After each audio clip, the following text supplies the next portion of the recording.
3 ವರ್ಷದ ಹಿಂದೆ ಉದ್ಘಾಟನೆ ಐಟಿ ಕಟ್ಟಡ ಎಲ್ಲ ಭೂತ ಬಂದ ಅದು ಕಟ್ಟಡ ಆಗ್ತದೆ ಉಪಯೋಗ ಆಗ್ತಿಲ್ಲ ಯಾಕೆ?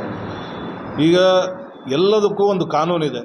ಜನರಿಗೊಂದು ಕಾನೂನು, ಸರ್ಕಾರಕ್ಕೆ ಒಂದು ಕಾನೂನು ಅಂತ ಏನು ಹೇಳಲಿಕ್ಕಾಗಲ್ಲ.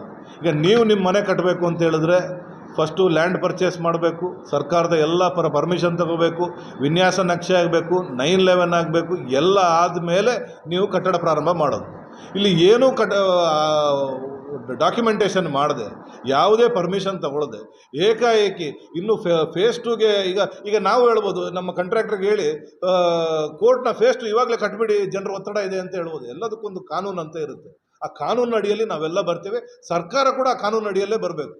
ಅದನ್ನು ಬಿಟ್ಟು ನಮ್ಮ ಹತ್ರ ಅಧಿಕಾರ ಇದೆ ಎಲ್ಲ ಮಾಡಿ ಆಮೇಲೆ ದುಡ್ಡದು ಆಮೇಲೆ ನೋಡೋಣ ಅದನ್ನು ಉದ್ಘಾಟನೆ ಮಾಡಿಬಿಟ್ರೆ ಇವತ್ತು ತಪ್ಪು ಮಾಡಿರೋನು ನೀರು ಕುಡಿಲೇಬೇಕು. ಆದ್ದರಿಂದ ಅಧಿಕಾರಿಗಳಿಗೂ ಕೂಡ ಎಲ್ಲೋ ಒಂದು ಭಯ ಇದೆ.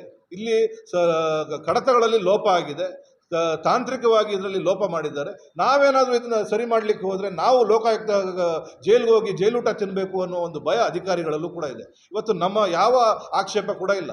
ಅದನ್ನು ಮಾಡೋರು ಇದ್ದರೆ ಬಂದು ಅಧಿಕಾರಿಗಳು ಮಾಡಲಿ, ಆದರೆ ಅಧಿಕಾರಿಗಳಿಗೆ ಬಿಟ್ಟಿದ್ದು. ಇನ್ನು ಅವರು ಯಾವತ್ತು ಮಾಡ್ತಾರೆ ಮಾಡಲಿ. ಅದಾದ ನಂತರ ಅದಕ್ಕೆ ಎಲೆಕ್ಟ್ರಿಕಲ್ ದುಡ್ಡು ಸ್ಯಾಂಕ್ಷನ್ ಆಯಿತು, ಎಲೆಕ್ಟ್ರಿಕಲ್ ಕನೆಕ್ಷನ್ ಆಗಿದೆ, ಫರ್ನಿಚರ್ ಸ್ಯಾಂಕ್ಷನ್ ಆಗಿದೆ, ಎಲ್ಲ ಆಗಿದೆ. ಇನ್ನು ಅಧಿಕಾರಿಗಳಿಗೆ ಬಿಟ್ಟಿದ್ದಾರೆ. ನಾವು ಕೂಡ ಜನರ ದುಡ್ಡು ಪೋಲಾಗಬೇಕು ಅಂತ ನಾವು ಕೂಡ ಬಯಸೋರಲ್ಲ, ಆದರೆ ಕಾನೂನು ಇರೋದನ್ನ ಪಾಲನೆ ಆಗಬೇಕು. ಇವತ್ತು ಎಷ್ಟೋ ಕಡೆ ಮನೆ ಕಟ್ಟಲಿಕ್ಕೆ ಸಮಸ್ಯೆ ಆಗ್ತದೆ. ಕಾನೂನನ್ನು ಪಾಲನೆ ಮಾಡದೇ ಇರೋರಿಗೆ ನೀವು ನೋಟಿಸ್ ಕೊಡ್ತೀರಾ, ನಿಲ್ಲಿಸ್ತೀರಾ, ಪ್ರೈವೇಟ್ ಅವ್ರ ಹತ್ರ ಹೋಗ್ತೀರಾ, ಅಲ್ಲಿ ಬ್ಯಾನರ್ ಅಳವಡಿಕೆ ಮಾಡ್ತೀರಾ, ಕಟ್ಟಡ ನಿಲ್ಲಿಸಬೇಕು ಅಂತ ಹೇಳ್ತೀರಾ. ಆದರೆ ಸರ್ಕಾರಕ್ಕೆ ಒಂದು ಕಾನೂನು ಅಂತ ನಾವು ಒಪ್ಪೋದಿಲ್ಲ. ಅದರಿಂದ ಅದು ನಿಂತಿದೆ. ಅಧಿಕಾರಿಗಳು ಅದನ್ನು ಸರಿ ಮಾಡಬೇಕು.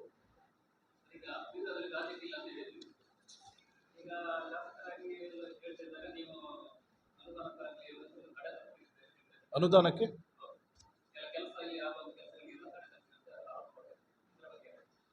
ಶಾಸಕರಿಗೆ ಕೊಟ್ಟ ಕುದುರೆಯನ್ನು ಏರ್ಲಿಕ್ಕೆ ಆಗದೆ ಇದ್ದರೆ ಅದನ್ನು ದಯಮಾಡಿ ಬಿಡಬೇಕು. ಯಾಕಂತ ಹೇಳಿದ್ರೆ ಅವರಿಗೆ ವಿಧಾನಸಭೆಯಲ್ಲಿ ಮಾತಾಡ್ಬೋದು, ಮಂತ್ರಿಗಳ ಹತ್ರ ಹೋಗಿ ಮಾತಾಡ್ಬೋದು, ಅಧಿಕಾರಿಗಳ ಹತ್ರ ಹೋಗಿ ಮಾತಾಡ್ಬೋದು, ಎಲ್ಲರ ಹತ್ರ ಮಾತಾಡುವಂಥ ಸ್ವತಂತ್ರ ಅವಕಾಶಗಳು ಅವ್ರಿಗಿದೆ. ಅದನ್ನು ಬಿಟ್ಟು ಕುಂಟು ನೆಪ ಹೇಳಿ ಯಾರೋ ಸೋತಿರೋ ಅಭ್ಯರ್ಥಿ ನನ್ನ ಇದು ಫಂಡ್ ತರಕ್ಕೆ ಬಿಡ್ತಾ ಇಲ್ಲ ಅಂತ ಹೇಳಿದ್ರೆ ಇದು ಯಾವ ನ್ಯಾಯ ಅಂತ ಕೇಳ್ತೀನಿ.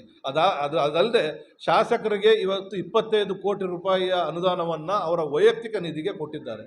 ಅದನ್ನು ಸಾಕಷ್ಟು ಕೆಲಸಗಳು ಸಾಕಷ್ಟು ಕಡೆ ಆಗ್ತಾ ಇದೆ. ನೀವು ಬ್ಯಾನರ್ಗಳನ್ನು ನೋಡಿರ್ಬೋದು, ಎಲ್ಲ ಕಡೆ ಶಾಸಕರು ಅವರ ಕೆಲಸಗಳನ್ನು ಮಾಡ್ತಾ ಇದ್ದಾರೆ. ಸುಮ್ಮನೆ ಹೋಗಿ ಗ್ರಾಮ ಮಟ್ಟದಲ್ಲಿ ಸರ್ಕಾರ ದುಡ್ಡು ಕೊಡ್ತಾ ಇಲ್ಲ ಅಂತ ಸರ್ಕಾರದ ಮೇರೆಗೆ ಗೂಬೆ ಕೂರಿಸುವಂಥ, ಜನರನ್ನು ದಾರಿ ತಪ್ಪಿಸುವಂಥ ಕೆಲಸವನ್ನು ಮಾಡ್ತಿದ್ದಾರೆ. ಇವತ್ತು ಎಲ್ಲ ಕಡೆ ಅಭಿವೃದ್ಧಿ ಆಗ್ತಾ ಇದೆ. ನಿಮಗೆ ಒಂದು ಮೈಪಾಲ ಸಂಘ ನೋಡ್ಬೋದು.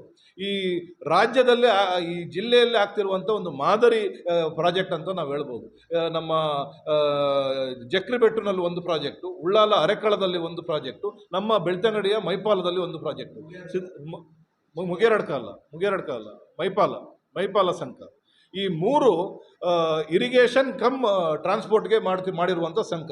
ನೀವು ಜಕ್ರಿಬೆಟ್ಟುನಿಂದ ಇವತ್ತು ಆ ಭಾಗಕ್ಕೆ ಹೋಗುವಂಥದ್ದು, ಅರೆಕಾಳದಿಂದ ಉಳ್ಳಾಲಕ್ಕೆ ಹೋಗುವಂಥದ್ದು, ಮತ್ತು ಇಲ್ಲಿ ಮೈಪಾಲದಿಂದ ಕನೆಕ್ಷನ್ ಆದರೆ ನೀವು ಕಲ್ಲೇರಿ ಭಾಗಕ್ಕೆ ಭಾಳ ಸುಲಭವಾಗಿ ಬರುವಂಥ ವ್ಯವಸ್ಥೆ. ಇದು ನಮ್ಮ ಸರ್ಕಾರ ಬಂದ ನಂತರ ಪ್ರಪ್ರಥಮವಾಗಿ ಇದಕ್ಕೆ ದುಡ್ಡನ್ನು ಬಿಡುಗಡೆ ಮಾಡಿ ಇವತ್ತು ಸುಸಜ್ಜಿತವಾದ ಒಂದು ಬ್ಯಾರೇಜ್ ಕಮ್ ಇದರಲ್ಲಿ ನಿರ್ಮಾಣ ಆಗಿದೆ. ಎಲ್ಲ ಮಾಧ್ಯಮ ಮಿತ್ರರು ದಯಮಾಡಿ ಒಂದು ಸತಿ ಅದನ್ನು ನೋಡಬೇಕು. ಮೊನ್ನೆ ಮಾನ್ಯ ಸಣ್ಣ ನೀರಾವರಿ ಇಲಾಖೆ ಮಾಜಿ ಸಣ್ಣ ನೀರಾವರಿ ಇಲಾಖೆ ಸಚಿವರಾದಂಥ ಬೋಸರಾಜ್ರವರು ಕೂಡ ಬಂದು ಅದನ್ನು ವೀಕ್ಷಣೆ ಮಾಡಿ ಹೋಗಿದ್ದಾರೆ.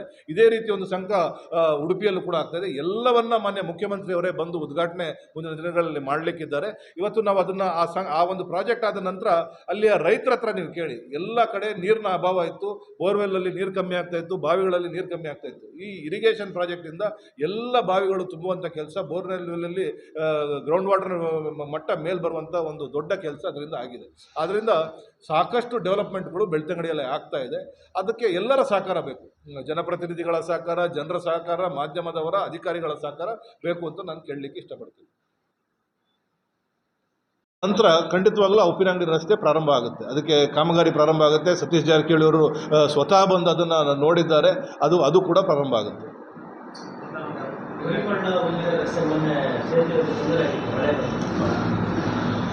ಈಗ ಈ ಕಾಂಟ್ರಾಕ್ಟರ್ಗಳಿಗೆ ಯಾಕೋ ಒಂದು ಸಣ್ಣತನ ಇರುತ್ತೆ. ನಾವು ಅವ್ರಿಗೆ ಸಾಕಷ್ಟು ಬಾರಿ ಅದನ್ನು ಮಾಡುವಾಗ ಹೇಳಿದ್ವಿ, ಇಲ್ಲಿ ಭಾಳ ದೊಡ್ಡ ರೀತಿಯಲ್ಲಿ ಫ್ಲಡ್ಡಿಂಗ್ ಆಗುವಂಥ ಏರಿಯಾ, ನೀರು ಜಾಸ್ತಿ ಬರುತ್ತೆ, ಇಲ್ಲಿ ಸಣ್ಣ ಮೋರಿಗಳನ್ನು ಅಳವಡಿಸಬೇಡಿ, ಇಲ್ಲಿ ದೊಡ್ಡ ಮೋರಿಗಳನ್ನ ಅಳವಡಿಸ್ಬೇಕು ಅಂತ ನಿರಂತರವಾಗಿ ಹೇಳ್ತಾ ಇದ್ವಿ. ಆದರೂ ಅವ್ರಿಗೆಲ್ಲೋ ಒಂದು 2 ರೂಪಾಯಿ 3 ರೂಪಾಯಿ ಉಳಿಸ್ಬೇಕು ಅನ್ನೋ ಒಂದು ಆಸೆ ಇರುತ್ತೆ ಈ ಕಾಂಟ್ರಾಕ್ಟರ್ಗಳಿಗೆ. ಅವರು ಅದಕ್ಕೆ ಸಣ್ಣ ಮೋರಿ ಹಾಕಿದ್ರು.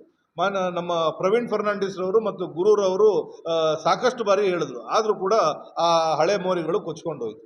ಆ ಕೊಚ್ಕೊಂಡು ಹೋದ ಸಂದರ್ಭದಲ್ಲಿ ಭಾಳಷ್ಟು ಸಮಸ್ಯೆಯನ್ನು ಜನರು ಅನುಭವಿಸಿದ್ರು.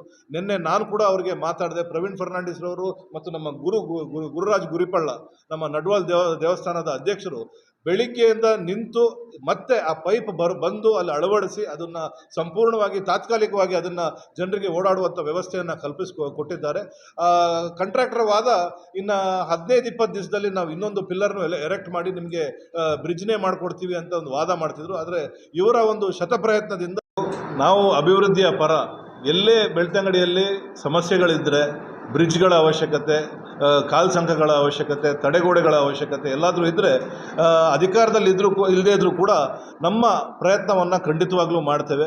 ಇವತ್ತು ಶಿಶಿಲದಲ್ಲಿ ಭಾಳ ವರ್ಷಗಳ ಬೇಡಿಕೆ, ಶಿಶಿಲಕ್ಕೆ ಒಂದು ಬ್ರಿಡ್ಜ್ ಬೇಕು ಅನ್ನೋ ಒಂದು ಬೇಡಿಕೆ ಇತ್ತು. ಶಿಶಿಲ ಒಂದು ತಾಲೂಕಿನ ಜಿಲ್ಲೆಯ ಕಟ್ಟಕಡೆಯ ಗ್ರಾಮ, ಅಲ್ಲಿಂದ ಬೇರೆ ಗ್ರಾಮಕ್ಕೆ ಕನೆಕ್ಟಿವಿಟಿ ಇಲ್ಲ. ಅಲ್ಲಿ ದೊಡ್ಡ ಮೊತ್ತದ ಒಂದು ಅನುದಾನ ತಂದು ಬ್ರಿಡ್ಜ್ ಹಾಕಬೇಕು ಅಂತ ಹೇಳಿದ್ರೆ ಅದು ಒಂದು ಕಷ್ಟ ಕೆಲಸ ಆಗಿತ್ತು. 2,75,00,000 ರೂಪಾಯಿ ಈಗ ಸರ್ಕಾರ ಸ್ಯಾಂಕ್ಷನ್ ಮಾಡಿತ್ತು. ಈಗ ಮತ್ತೆ ಸಿದ್ದರಾಮಯ್ಯನವರು ಅವರ ಮುಖ್ಯಮಂತ್ರಿ ಸ್ಥಾನದಿಂದ ಇಳಿಯುವ ಒಂದು ಕಡೆ ಹಂತದಲ್ಲಿ ಅವರು ಅದಕ್ಕೆ ಅನುಮೋದನೆ ಕೊಟ್ಟಿದ್ದಾರೆ. ಇವಾಗ 5 ಕೋಟಿ ರೂಪಾಯಿಯ ಬ್ರಿಡ್ಜ್ ಅಲ್ಲೂ ಕೂಡ ಬರುತ್ತೆ. ಒಂದು ದೊಡ್ಡ ರೀತಿಯಲ್ಲಿ ಧಾರ್ಮಿಕ ಕ್ಷೇತ್ರಕ್ಕೆ ಜನರು ಬರುವಂಥ ವ್ಯವಸ್ಥೆಗೆ ನಾವೊಂದು ದೊಡ್ಡ ಬ್ರಿಡ್ಜ್ ಭಾಳ ವರ್ಷದ ಬೇಡಿಕೆ ಆಗಿತ್ತು, ಅದನ್ನು ಕೂಡ ಸಿದ್ದರಾಮಯ್ಯರವರು ಈಡೇರಿಸಿಕೊಟ್ಟಿದ್ದಾರೆ. ಆ ಗ್ರಾಮಕ್ಕೆ ಒಂದು ದೊಡ್ಡ ಚೈತನ್ಯವನ್ನು ಕೊಡುವಂಥ ಒಂದು ಬ್ರಿಡ್ಜ್ ಅದಾಗಿರ್ತದೆ. ಮತ್ತು ಬೇರೆ ಬೇರೆ ಕಡೆಯಿಂದ ಬರುವಂಥ ಪ್ರವಾಸಿಗರು ಅಲ್ಲಿಂದ ಅದನ್ನು ದಾಟೋದಕ್ಕೆ ಹೆದರ್ತಾ ಇದ್ದರು. ಅದಕ್ಕೂ ಕೂಡ ಒಂದು ದೊಡ್ಡ ಉತ್ತೇಜನವನ್ನು, ಪ್ರವಾಸೋದ್ಯಮಕ್ಕೂ ಕೂಡ ಒಂದು ದೊಡ್ಡ ಉತ್ತೇಜನವನ್ನು ಆ ಬ್ರಿಡ್ಜು ಕೊಡುತ್ತೆ. ಈ ರೀತಿ ಅಭಿವೃದ್ಧಿಯಲ್ಲಿ ಯಾವುದೇ ರಾಜಕೀಯ ಇಲ್ಲ, ಯಾವುದೇ ತಾರತಮ್ಯ ಇಲ್ಲ. ನಮ್ಮ ಕೈಲಾದ ಶಕ್ತಿ ಮೀರಿ ಕೆಲಸವನ್ನು ನಾವು ಖಂಡಿತವಾಗ್ಲೂ ಮಾಡೋದನ್ನು ಮುಂದುವರಿಸ್ತೇವೆ. ಜನ ನಮಗೂ ಕೂಡ ಒಂದು 86,000 ಓಟು ಕೊಟ್ಟು ಆಶೀರ್ವಾದವನ್ನು ಮಾಡಿದ್ದಾರೆ. ಅವರ ಆ ಒಂದು ಏನು ನಮ್ಮ ಮೇಲೆ ಒಂದು ಜವಾಬ್ದಾರಿಯನ್ನು ಕೊಟ್ಟಿದ್ದಾರೆ, ಅದನ್ನು ನಾವು ಪಕ್ಷಾತೀತವಾಗಿ ನಿಭಾಯಿಸೋದಕ್ಕೆ ತಯಾರಿದ್ದೇವೆ.